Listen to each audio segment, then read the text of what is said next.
Hello, what's going on, everybody? Welcome back to another Nascar Diecast video here today. This is Zach speaking once again. And year number 2 over year number 14. And guess where I went to? Hey, that's right. I went to today's race, Texas Motor Speedway. And I got these two diecasts here for you, the 2020 DiBenedetto and 2020 Joey Logano card, actually, which I already have a Joey Logano over there, which is the AAA card. But I decided to give me a duplicate, so let's get these cards reviewed. So here is the 2020 DiBenedetto, number 21 Motorcraft Ford from Wood Brothers Racing. He made a transfer from Levine Family Racing to this team this year. And what a cool diecast I finally got from DiBenedetto number 21. So here is the Ford Mustang nose. And what's cool about this is the fact the windshield banners are back on these cars, which is really cool. I like how the detail is with the black lines going down the window. That is really cool what Lionel's done. And here is the left side of the car with the NASCAR Cup Series logo that has been put in place for all the cars. By the way, for all 3 National Series, they will have windshield banners and stuff like that. In case if you guys don't know really what the diecast has been released, there is the roof of the car, as I showed you guys the left side. Here is the back with the DiBenedetto's name on the back windshield banner there.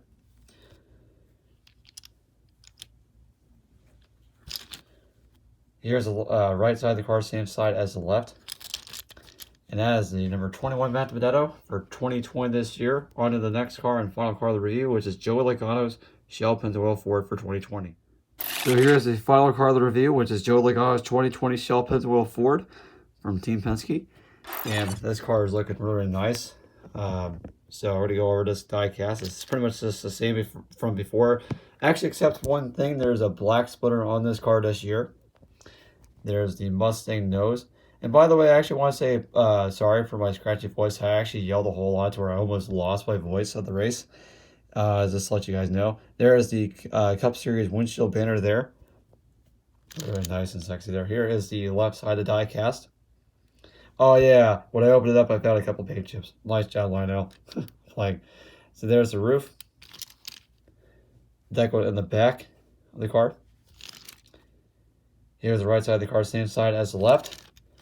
And all right, everybody, that is it for the diecast review. I'm actually going to go ahead and talk about the race itself and my personal experience and my take on the race. So here we go. So, guys, I'm going to give you my take on the Texas race here today that actually happened on the O'Reilly Auto Parts 500 Texas Motor Speedway, which, by the way, I went. And I went actually with not with my parents, actually with my dad and my papa. It was just me and my brother, just by ourselves and stuff like that. Me and him are 19 years old, and really just kind of how the dependent, we've gotten, stuff like that. It's just really cool how me and my brother just had that, just the independence to go there. And man, it was just really cool just being by ourselves. I just had a whole lot of freedom just to kind of do whatever I wanted. So that was kind of all about that. So I'm going to give you guys my take on the race. I think a whole lot of you guys, I hope you guys, a lot of people saw it, but in case you guys didn't, I'll give you guys just kind of just a little bit of hints. You guys are like the winner for sure. It's a different winner. It's actually the 10th different winner of the year. To let you guys know, that's the only hint I'm gonna give you guys. That is the 10th different winner, and as a driver, that's no joke. Kind of one of those drivers that's spoon fed. So, but it's just one of those positions that he or she really just don't want to move out of. So that's just kind of how that is. I'm giving you guys the hints of the winner there. But otherwise, I'm going to go ahead and give you guys my take on the race. So the race itself, gosh, it was actually it was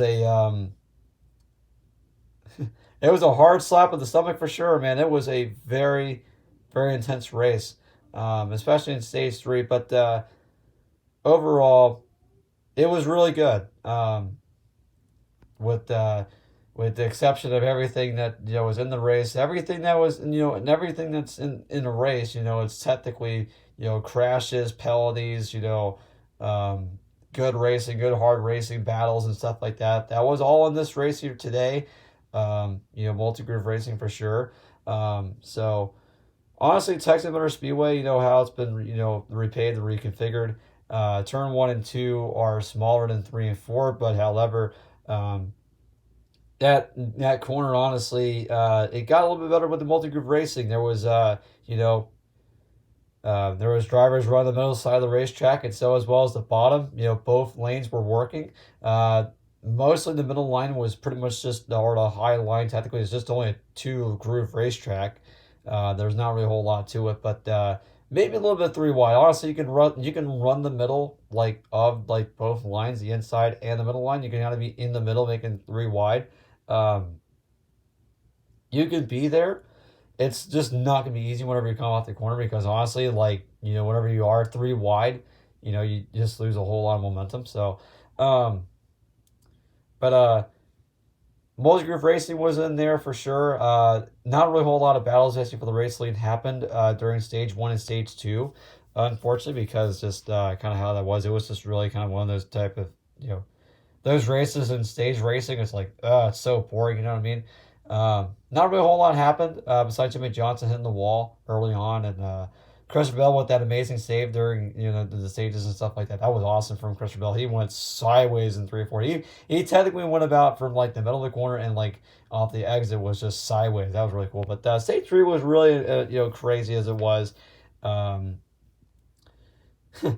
Stage three had pretty much just the instances and stuff like that happened. Um, if you guys, in case you didn't see it, stuff like that, there was a big one. Just I'm gonna give you a hit. There was a big one, with no flip, and the finish actually was a little bit exciting. It was actually an overtime finish, and just a winner that honestly, in my opinion, is suitable. Um, this person led really the closing laps of stage three, and didn't lead all laps, but led the closing laps, and it was pretty much on strategy. Strategy was definitely a big thing. So strategies also was in it.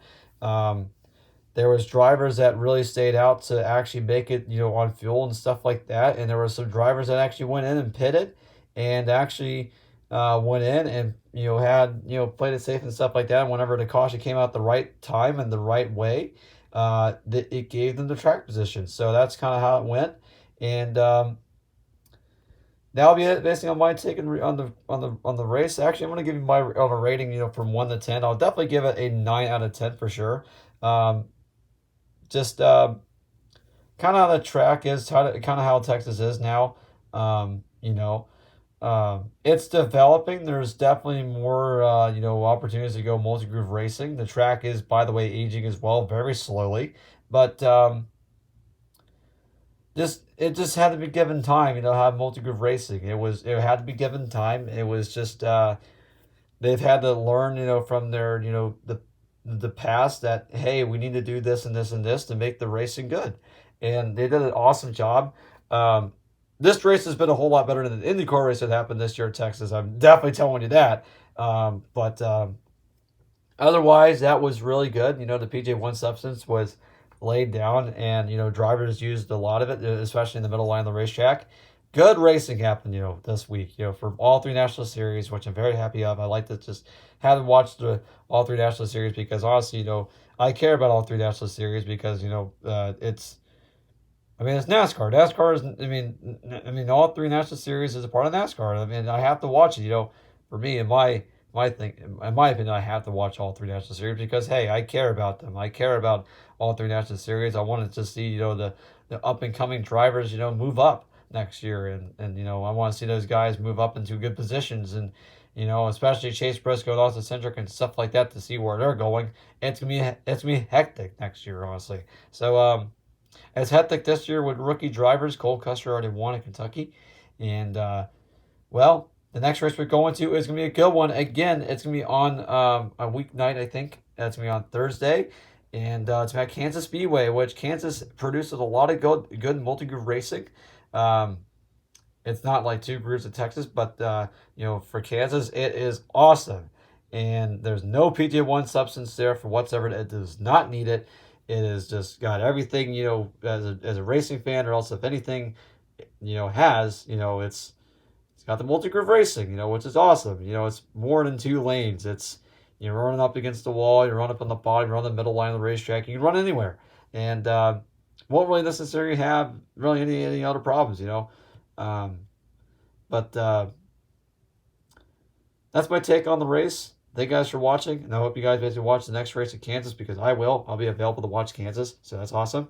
And I want to just keep on reminding you guys to keep on fighting a good fight, because God's got a plan for all of our lives, especially mine. And signing out.